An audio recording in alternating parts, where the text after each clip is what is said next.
Imagine this. You're standing in the heart of your own home, the kitchen you've paid for with every late night, every sacrificed weekend, and suddenly your own mother storms in like she owns the place. My name is Gloria.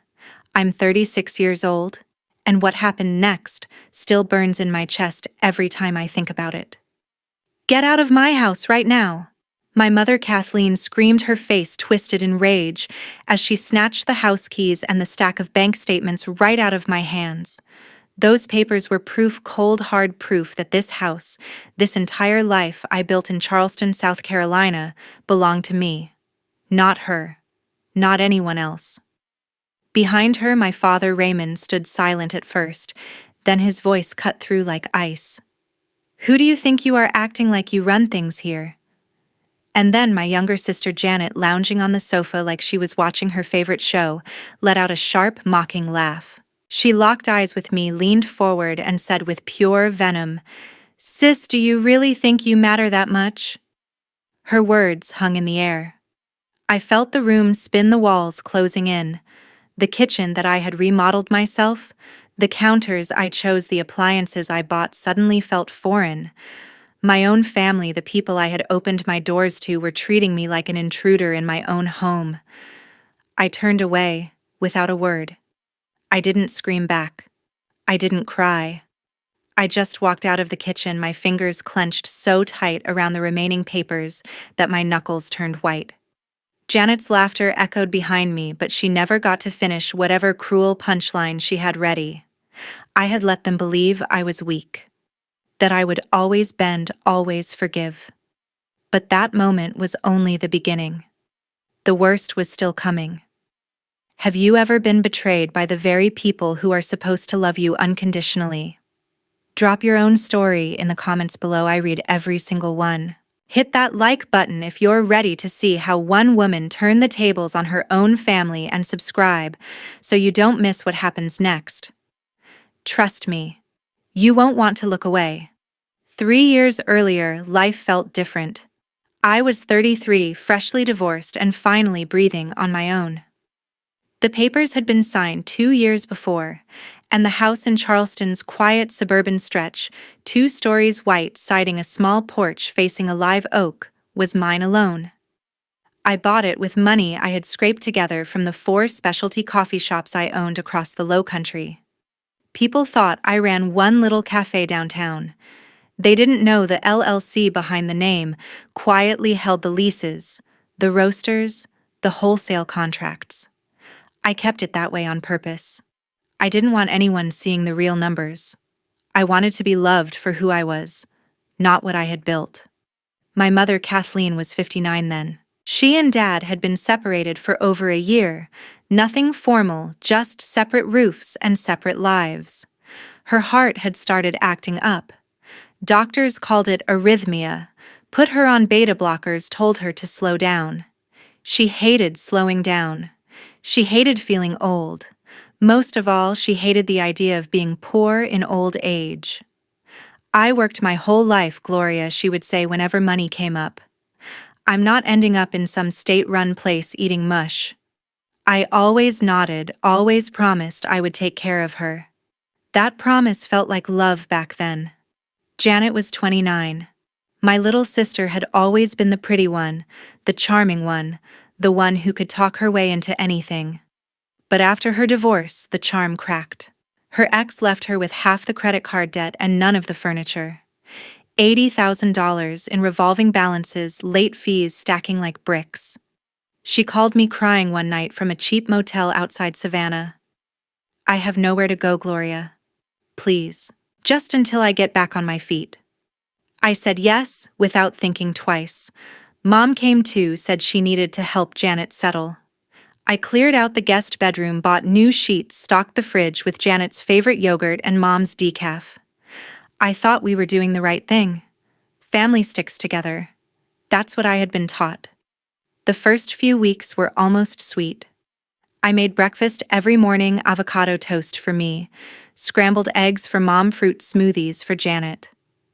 I drove Janet to job interviews at the mall, waited in the parking lot while she tried on aprons for barista positions.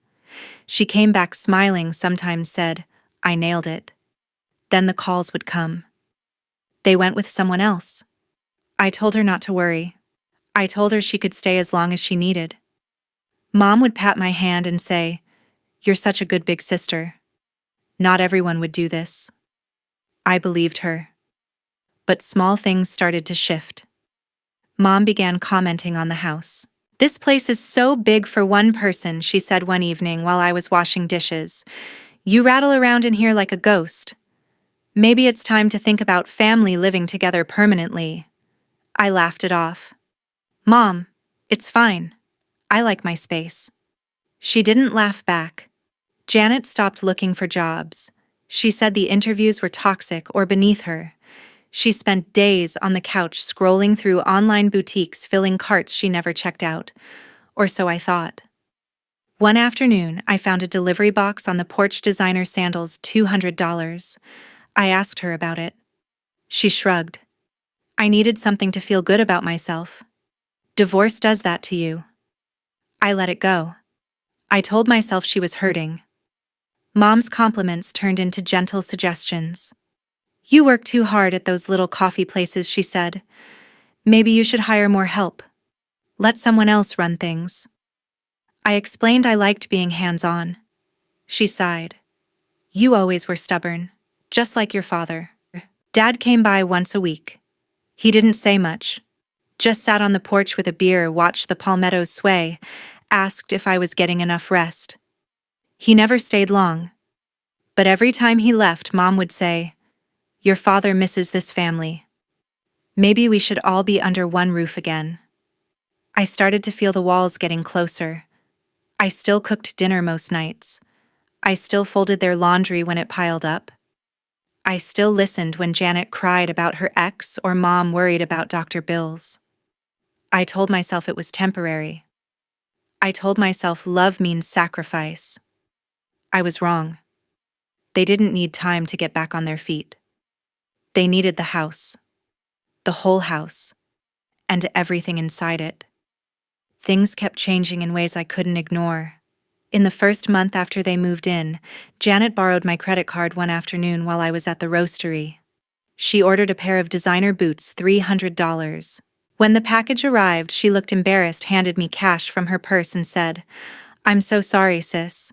I just needed a pick-me-up. Divorce messes with your head." I hugged her, told her it was okay, and paid the bill myself. I figured she was still raw. Everyone makes mistakes when they're hurting. 6 months later, it happened again. This time, she ordered a full wardrobe, dresses, handbags, jewelry totaling almost $2,000. When I confronted her, she crossed her arms and said, "You must have forgotten you said I could use it." I pulled up the statements on my phone and showed her the charges. Her face hardened. "You're really going to make a big deal out of this? After everything I've been through?" She started crying, loud sobs that echoed through the house. Mom rushed in from the living room. "Gloria, don't upset your sister. She's fragile." "I'm old. I can't handle this stress on my heart." I stared at them both. Mom's eyes were pleading. Janet's were red and defiant. I backed down. I told myself it wasn't worth the fight. I told myself family comes first. By the second year, Janet stopped pretending to look for work. She spent entire days stretched out on the couch, binge-watching shows, ordering takeout on my account. Mom took over the kitchen like it was hers. Every evening, she stood over me while I cooked. "You put too much salt in that, honey. Let me show you how it's done." She pushed me aside, took the spoon, adjusted the flame, added her own spices. I stood there holding a cutting board, feeling smaller than I had in years. I started eating in my room some nights just to avoid the criticism. One afternoon, I finally snapped. Janet had left her laundry in the washer for 3 days again. I walked into the living room and said, "You two need to find your own place. This can't keep going on." The room went quiet. Mom's lip trembled. She pressed her hand to her chest. "You're throwing your own mother out." "I'm dying, Gloria. My heart can't take this." Tears rolled down her cheeks. Janet jumped up. "Wow, sis. Real classy. I have nowhere else to go. You're so selfish. I felt the guilt hit like a wave. They were right. I was the one with the house, the stable income. I was supposed to help. I apologized. I said I didn't mean it. They forgave me quickly, too quickly. After that, the boundaries blurred even more. Janet started inviting friends over for small get-togethers that turned into full-blown parties. They raided the fridge, drank the wine I kept for special occasions, left bottles and plates everywhere. One night, a group of her friends stayed until 3 in the morning, laughing loudly while I tried to sleep upstairs. I came down the next morning to find my good coffee beans imported from Colombia gone. Janet shrugged. They loved it. I told them it was yours. No big deal, right? Mom began talking to the neighbors. I overheard her one afternoon while I was watering the plants on the porch. Annette, the kind older woman next door, had stopped by with a casserole. Mom took the dish and said, "Thank you, dear. Gloria's been so stingy lately. Won't even help her own family. Can you believe it?" Annette looked uncomfortable. I thought Gloria was always so generous. Mom sighed dramatically. Appearances can be deceiving. I pretended I hadn't heard. I went back inside, closed the door softly, and leaned against it. My chest felt tight. I wanted to scream. I wanted to tell them to pack their things and leave. But every time I opened my mouth, the guilt rose up again. Mom's heart condition. Janet's tears. The way they looked at me like I was the villain for wanting my own life back. So I stayed quiet. I kept cooking. I kept cleaning. I kept paying the bills. I kept telling myself it would get better. It never did. I had tried so hard to keep the peace. But the day of Janet's birthday was coming, and everything was about to break wide open. Janet's birthday fell on a humid Saturday in late spring. She had been talking about it for weeks, how she wanted a real celebration to mark a fresh start after everything she'd been through. She didn't ask. She told me. "We're doing it here, Gloria. Your backyard is perfect, big enough for everyone." I nodded.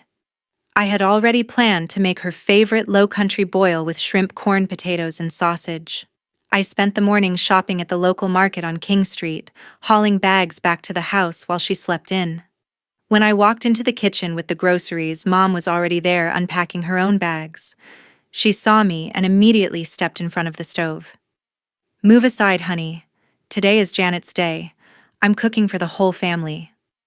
I set the bags down. "Mom, I've got it covered. I bought everything." She snatched the shrimp from my hand. "Get out of my kitchen right now. You always overdo the seasoning anyway."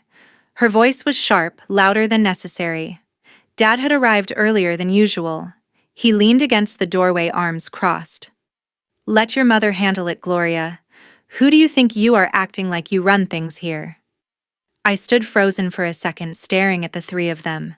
The kitchen smelled like old coffee and Mom's perfume. I turned and walked out without another word.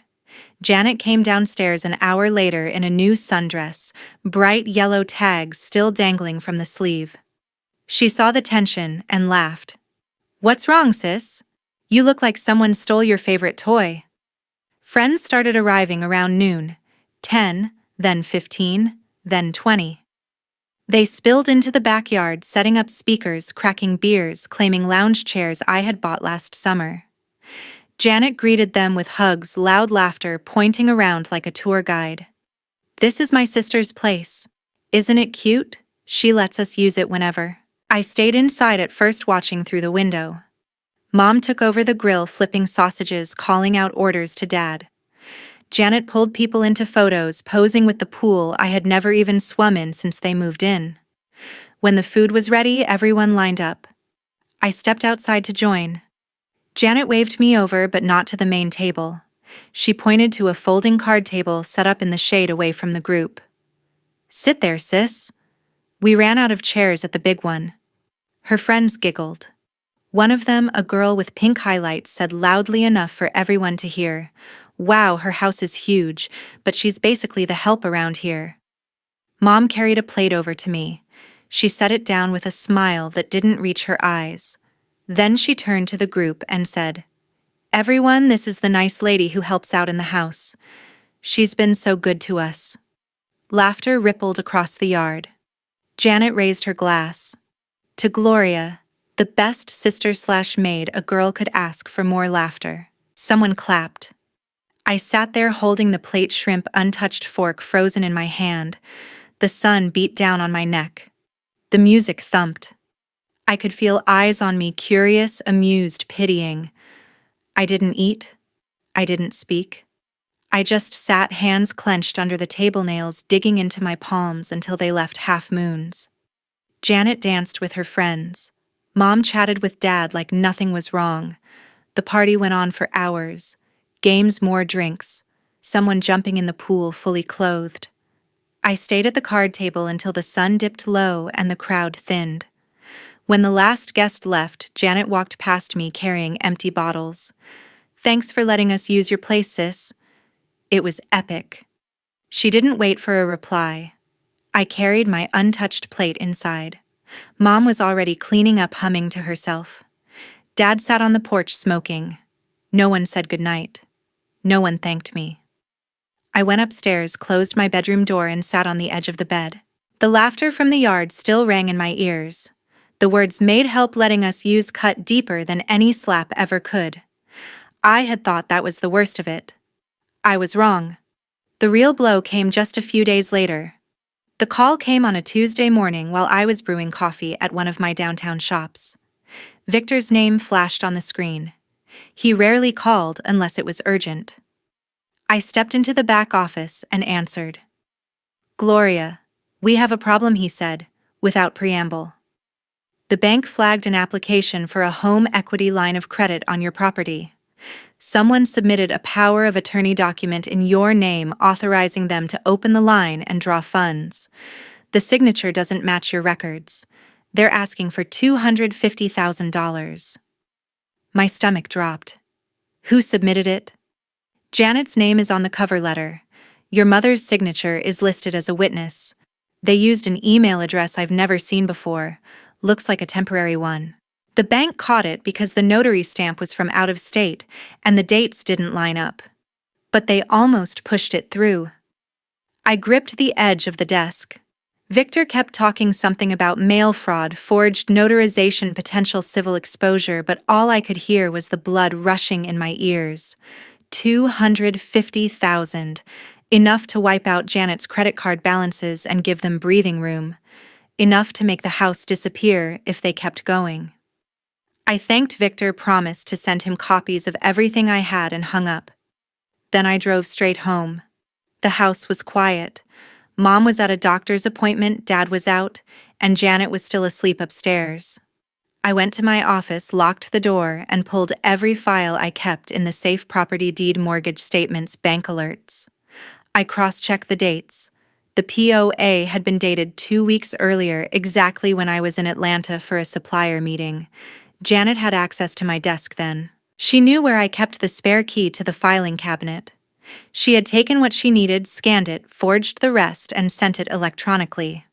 I sat there for a long time staring at the screen. The betrayal wasn't just the money, it was the planning, the cold calculation. They weren't desperate, they were greedy. That evening after dinner, I pretended to go upstairs early. I left the kitchen light on, closed my bedroom door loud enough for them to hear, then slipped back down the hallway in socks. I hid behind the stairwell wall, the spot where the acoustics carried voices perfectly from the living room. They didn't disappoint. Janet's voice came first, low and excited. "The bank called today. They're questioning the POA, but we can resubmit with a different notary.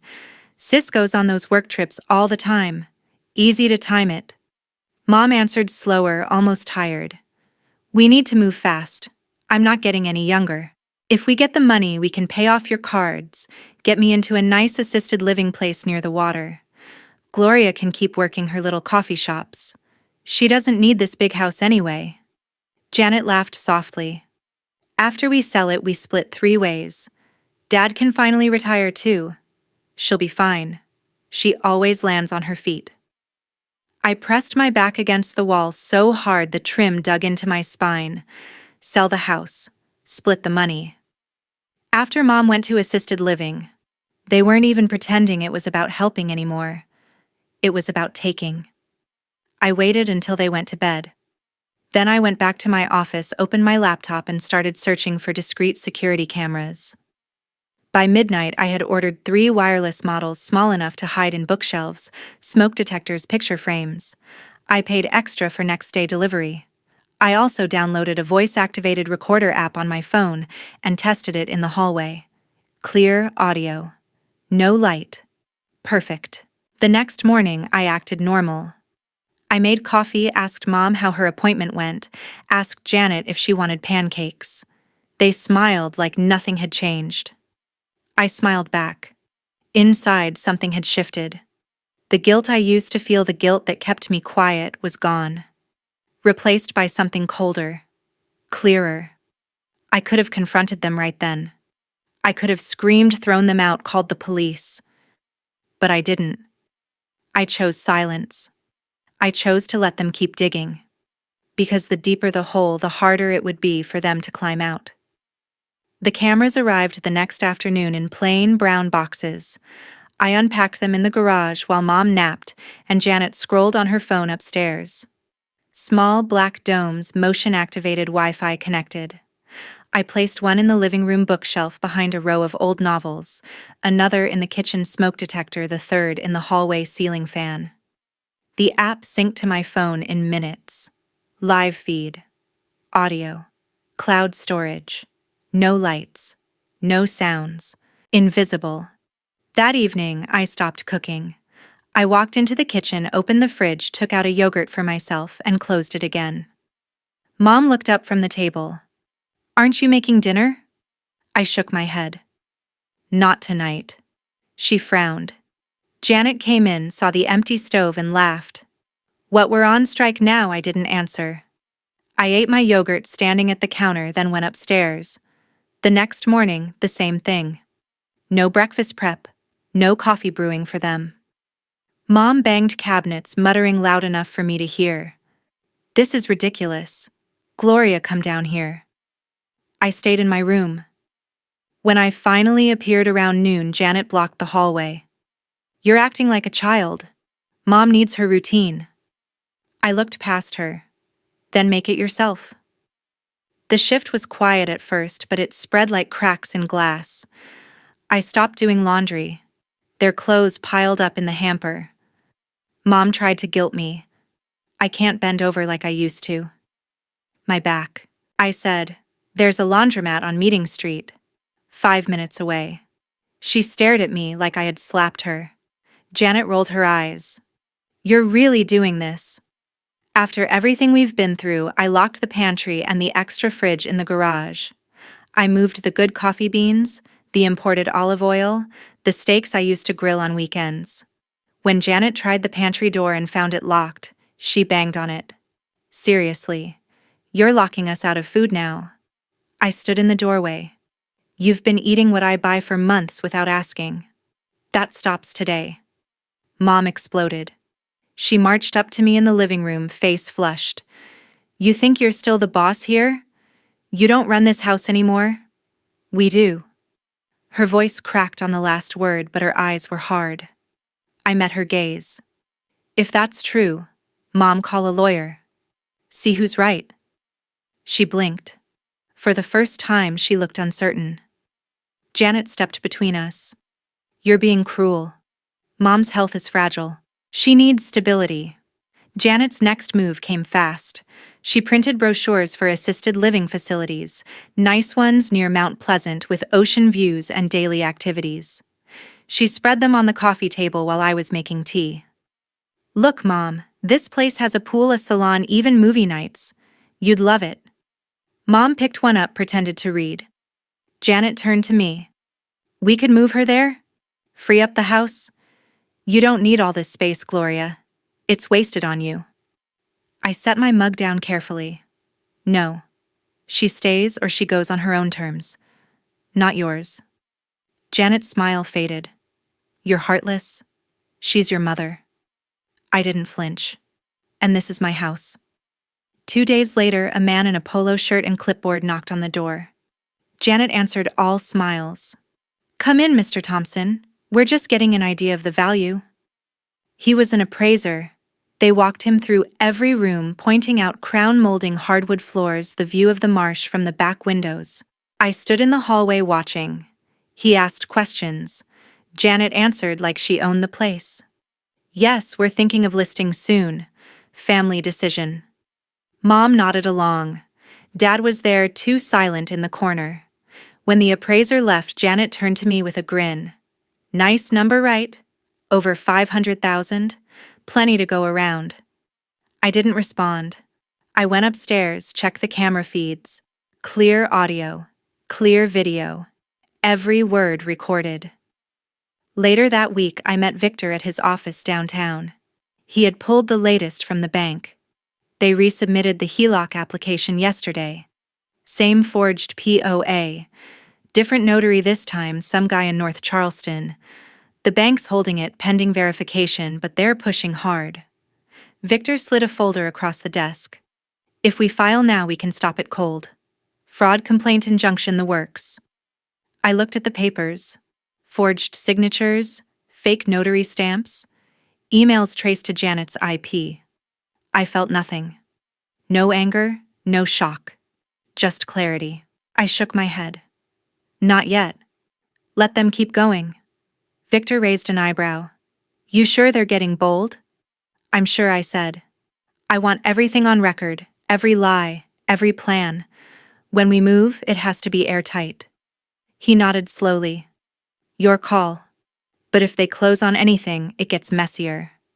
I left his office and drove home under a heavy sky. The cameras were running. The recorder was in my pocket. I walked in the front door like nothing had changed, but everything had. I had known for a while what they wanted, and I had prepared something they would never see coming. Victor's office smelled like old paper and fresh coffee. He had the blinds half closed against the afternoon sun slanting off the harbor. I sat across from him, the folder of camera stills and audio clips between us. He flipped through the latest bank correspondence, then looked up. "You're ready to file?" he asked. I shook my head. "Not yet. There's something you need to know first." He leaned back in his chair. "I'm listening." I took a slow breath. The coffee shops, the four of them, they're not just small operations. They're under an LLCI set up 10 years ago. Specialty roasts, wholesale contracts, a small online store. Total value sits around $4 million. Cash, equipment, leases, inventory. I kept it quiet. No one in the family knew. I drove the same car, wore the same clothes, lived like I was barely getting by. I wanted them to love me for me, not for what I could give them. Victor didn't blink. He just nodded once. Smart. And dangerous in this situation. "I know," I said. "But that's why I let it go this far." He raised an eyebrow. "You knew about the fraud earlier?" 6 months ago, I admitted. I caught Janet going through my filing cabinet while I was in the shower. Papers out of order, drawer left cracked. I started watching closer. Saw her take photos of the deed, my signature card from the bank. I could have stopped her then, confronted her, kicked them out. But I didn't. Why? Because I needed proof that couldn't be explained away. Tears, guilt trips, family first speeches, those disappear in court. Hard evidence doesn't. Victor exhaled through his nose. "You played the long game." I had to. They weren't going to stop at borrowing. They wanted everything. He tapped the folder. "You've got it now." Time-stamped video audio of them discussing the sale, forged POA copies, bank rejection notices. "We can file a civil suit for fraud, breach of fiduciary duty if we stretch it, plus a report to the postal inspector for mail fraud. The bank will freeze any pending draws. We can seek an injunction to prevent any transfer of title." I nodded. "And the criminal side, mail fraud, is federal. If the U.S. attorney picks it up, Janet could face charges. Mom too, if she signed as witness knowing it was fake. But you control the narrative. We can push civil first, get the house secured, damages awarded. Criminal can follow if you want. I want the house back, I said. And I want them gone. No jail if I can avoid it. But no mercy either. Victor smiled faintly. You've changed. I had to. I left his office with a plan. Civil complaint drafted. Affidavits ready. Bank notified to flag any further activity. All I needed was one more piece proof they were actively trying to close the deal. Back home, the tension had thickened. Janet and Mom no longer bothered hiding their impatience. They started acting overly sweet, dangerously sweet. Janet brought me coffee in the morning. You've been working so hard, sis. Let me help. Mom made small talk about my stress levels. You look tired, honey. Maybe you need a break. Their eyes followed me whenever I left the room. But the cameras didn't lie. Late one night, I reviewed the footage from the living room. Janet sat on the couch, phone in hand, scrolling through real estate listings. Mom leaned over her shoulder. List it next month, Janet said. Appraiser said 520. After fees, we clear 450 easy. Split 3 ways, Mom gets assisted living deposit. Dad gets his share. I clear my cards. Mom nodded slowly. She'll fight it. But once the papers go through, it's done. She can't stop it. Janet smirked. She won't even know until closing. By then we'll have the check. I paused the video. My hands were steady. No shaking. No tears. Just a quiet, burning certainty. The next day, Janet asked if I wanted to go shopping. Girls' day out. My treat. I declined. Mom suggested a family dinner at her rented place the following weekend. Just us. We haven't done that in a while. I agreed. I needed them all in one room. Victor called that afternoon. They submitted closing documents to a title company. Escrow opened yesterday. They're using the forged POA again. The title officer flagged it, but they're pushing. We have 48 hours before it clears unless we intervene. I told him to hold the filing. One more day. I want them all together when it happens. He paused. You sure? I'm sure. I spent the next 24 hours reviewing every clip, every audio snippet, every bank alert. I organized the timeline: the first forged submission 6 months ago, the resubmission after the birthday party, the appraiser visit, the escrow opening. I burned it all to a secure drive and sent copies to Victor. By Friday night, the house felt like a pressure cooker. Janet kept glancing at her phone, smiling at texts. Mom hummed while folding laundry, my laundry. Dad showed up unexpectedly carrying a bottle of cheap wine. Thought we could celebrate, he said. Celebrate what he didn't say. I watched them from the kitchen doorway. 3 people who had lived under my roof, eaten my food, used my money, planned to steal my future. They looked relaxed, confident, like victory was already theirs. I stepped forward. Family dinner tomorrow at Mom's place, I said. I'll bring dessert. Janet grinned. Perfect. We'll make it special. Mom touched my arm. You're doing the right thing, honey. I smiled back. They had no idea what was coming. I had waited for this moment. The family dinner at Mom's house would be the day they finally understood their mistake. Mom's rented house sat on a narrow street in North Charleston, a small 1-story with peeling blue paint and a chain-link fence. It smelled of mothballs and instant coffee. I arrived with Victor right at 6. He carried a slim leather briefcase. I carried nothing but the truth. Janet opened the door, all smiles. Sis, you made it. Come in, we've got everything set up. She hugged me like we were close again. Mom was in the kitchen stirring a pot of collard greens. Dad sat at the table, already nursing a glass of iced tea. The dining room had 4 mismatched chairs pulled close. A single bulb hung overhead. No decorations, no warmth. We sat. Mom served plates, greens, cornbread, baked chicken. Conversation stayed light at first. Janet talked about a new opportunity she was excited about. Mom asked me about the coffee shops. Business still good, she said sweetly. I nodded. Steady. Halfway through the meal, Janet leaned forward, eyes bright. So, big news. We're finally getting some breathing room. Money's coming in soon. From Gloria's house. She said it casually, like she was announcing a promotion. Mom smiled. Dad looked down at his plate. I set my fork down.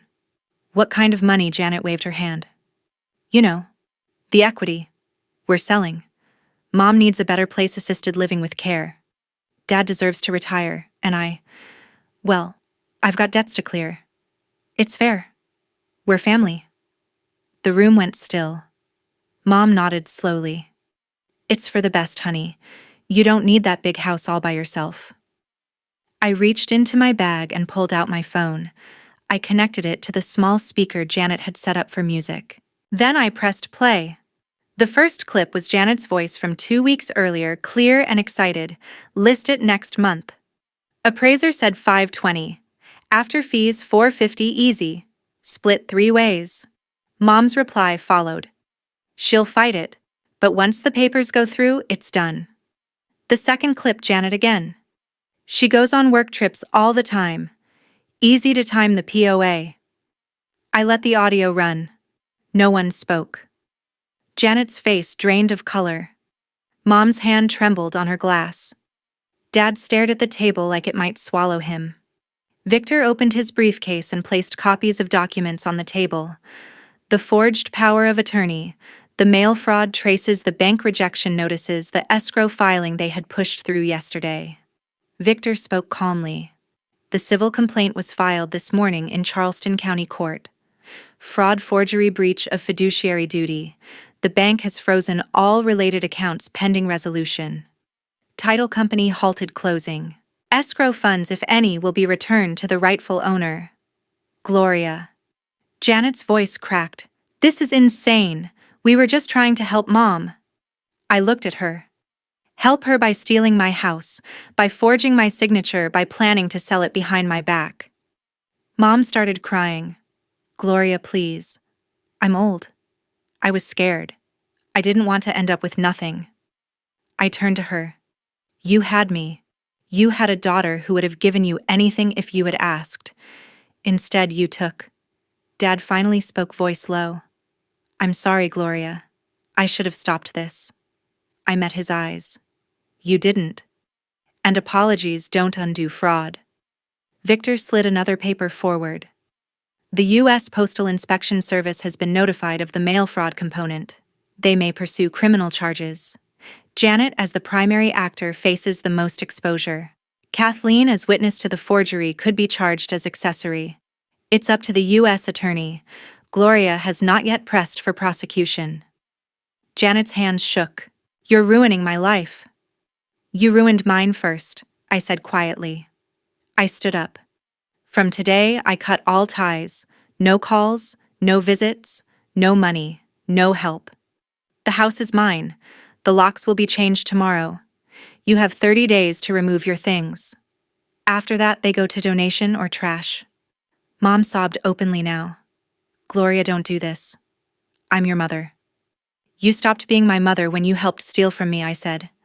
Family isn't blood. Family is respect. Loyalty. Trust. You chose greed instead. I turned to Janet. You'll face the civil suit. Damages, legal fees, punitive if the judge sees fit. Your credit is already destroyed. No bank will touch you for years. Eviction from your apartment is coming. You'll have to start over. Really start over. Dad reached for my hand. Please, Gloria, give us a chance. I pulled away. You had 3 years of chances. You used them to plan my ruin. Victor closed his briefcase. We're done here. We walked out. The door shut behind us. Mom's cries followed, but I didn't look back. The drive home was quiet. Victor didn't speak until we reached the bridge over the Ashley River. You okay? I watched the water lights flicker below. I will be. The next weeks were procedural. Locks changed, belongings boxed and left on the curb. Janet tried calling, blocked. Mom sent letters returned, unopened. Dad texted once, I'm sorry. I deleted it. The civil suit moved forward. Janet settled out of court, paid what she could, which wasn't much. Her credit score tanked into the low 400s. No landlord would rent to her. She ended up in a cheap motel, then a shelter. Mom's assisted living dreams vanished. She qualified for Medicaid only after spending down what little she had left. No more private rooms. No ocean view. Dad faded back into his own life alone. I kept the house. I kept the shops. I kept my life. And I learned something hard but true.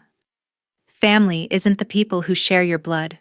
It's the people who respect your worth, protect your peace, and never try to take what you've built. Some will drain you dry and call it love. Walk away. Lock the door. Let them face the consequences they created. Because your dignity is not negotiable. Your home is not a charity. And your future is not theirs to steal. I stand in my kitchen now, my kitchen, and I brew coffee the way I like it.